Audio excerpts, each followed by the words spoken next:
Hello and welcome back to my YouTube channel, where today we are doing the 6-song roundup part 15.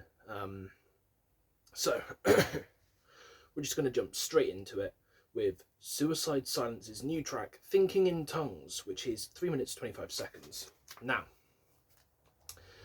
this comes after the Become the Hunter album, which was a welcome return to the heavier sound and style that one would expect traditionally from the lads of Suicide Silence.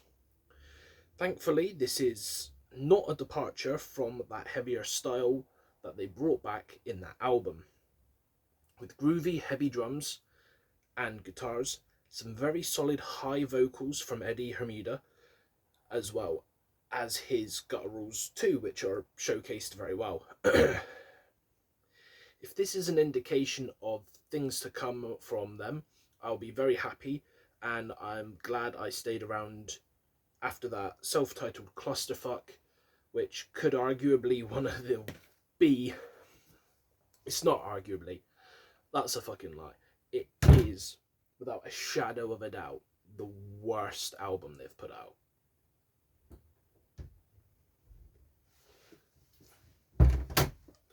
Sorry, the wind shut my door. Moving on, we have track number 2, which is the new one from Lorna Shore, Sun Eater, which comes in at 6 minutes and 19 seconds. So, this one has a very calm, orchestrally, piano-y opening, which is very much something that, wouldn't be amiss in a movie soundtrack. That's how, it kind of sounds. That's the vibe I get from it.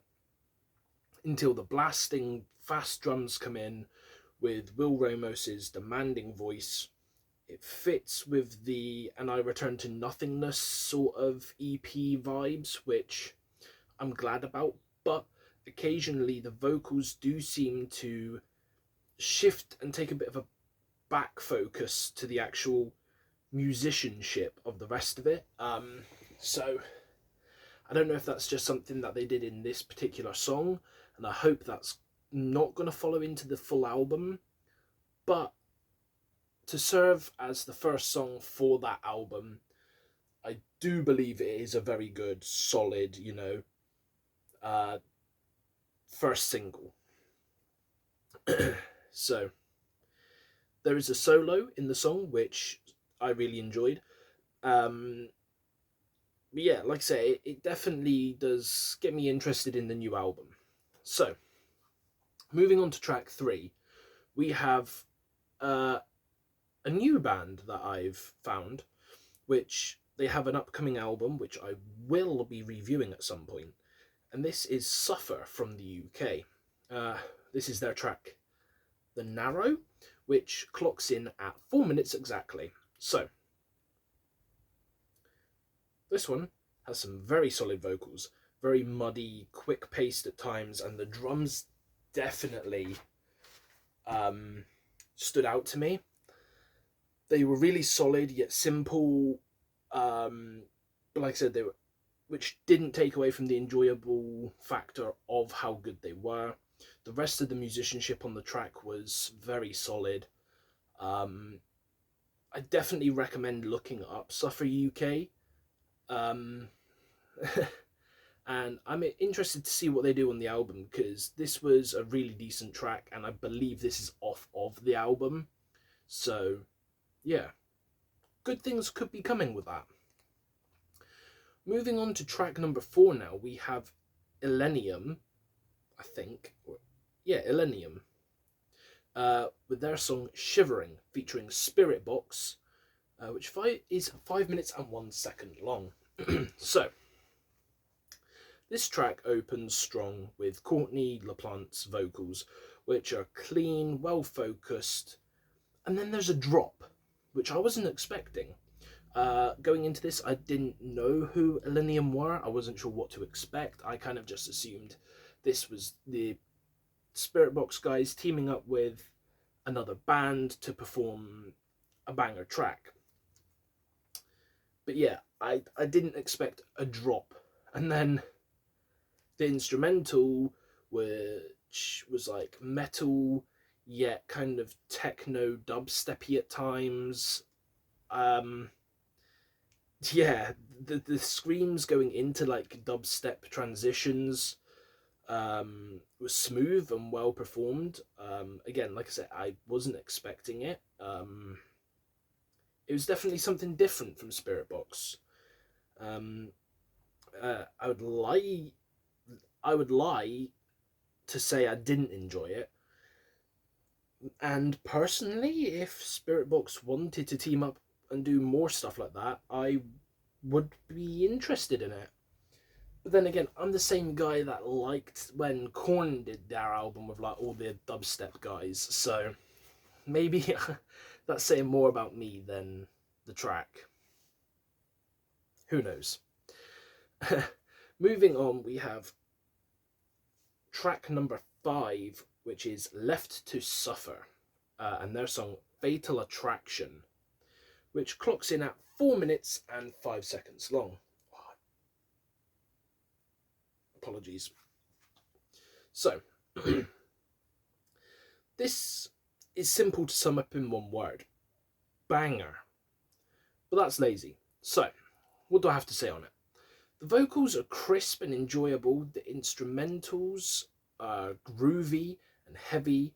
The whole thing is just a bloody good showcase of what this band can do and what you can get from the band.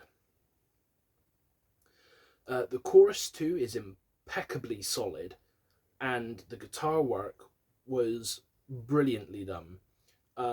If you haven't listened to Left to Suffer, this is the sort of thing you can expect from them pretty much every time. I've heard a good handful of tracks from them, and I'm yet to find one I don't enjoy. Like, most of their stuff is extremely well put together, extremely solid, great vocals, great instrumentation work, musicianship is on point. Yeah. And not to mention, they do quite often have some really good features on their tracks. So, with that being said, we move on to the 6th and final track for this evening. It's not evening, it's like mid-afternoon, you know, which is a band called Mycelia. And this is their track, The Beginning of a Long Hangover, which runs for 4 minutes and 11 seconds. So, yeah, this was weird. The vocals were really hard to understand. Like, it was almost like they'd recorded it on a mobile phone, played it back through a tin can, and then compressed the sound. But that's how muddy the vocals were. I don't know if it was, like I say, if it was the mixed, if they were pushed back and muddied up. I don't know if it's how they recorded it. I don't know exactly what was going on, but it kind of made it a little hard to listen to, personally. It seems to have had some sort of murder mystery storyline plot through the conversation, like, style lyrical design, which intrigued me, but due to the fact that the vocals were hard to understand, I kind of couldn't get fully into the story that they were trying to tell. Like I said, what I watched did have a music video, which allowed me to kind of stay up to date with what they were talking about, but it didn't really help that much.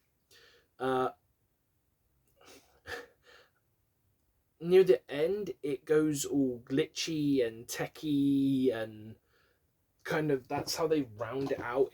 It's a very peculiar track.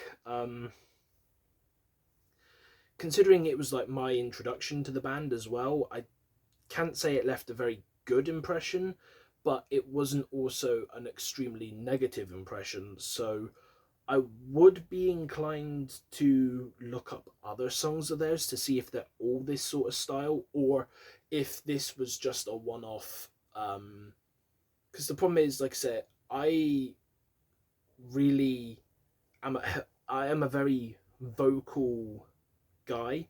Like, the vocals are the main part that I enjoy a song for, and if I don't vibe with the vocals, I normally can't enjoy the band.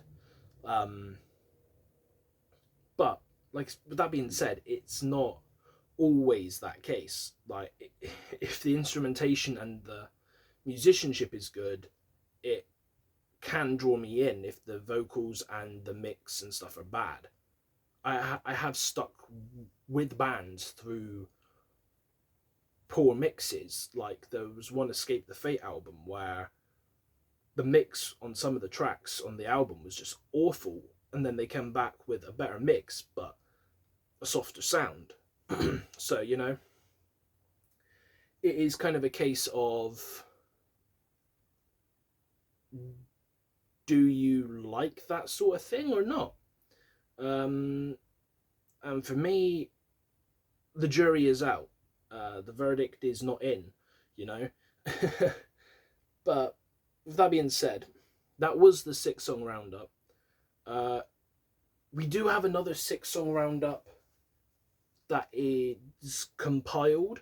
I haven't listened to all of the tracks yet. I have listened to one or two of them. But I'm not sure if I'm going to put that out next, or if I'm going to go in with an album review, which it will be one of the two. There is an album I want to review. I'm going to listen to one song off of it first, just to make sure it's something I will listen to. So I don't want to sit through an entire 12-track album and it be painful, because that's what I did with the last Escape the Fate album, and that was 17 songs, and I genuinely wanted to bang my head against the wall by the end of it. So, with that being said, all that is left to say is farewell and stay safe, my friends, and I will see you in the next video.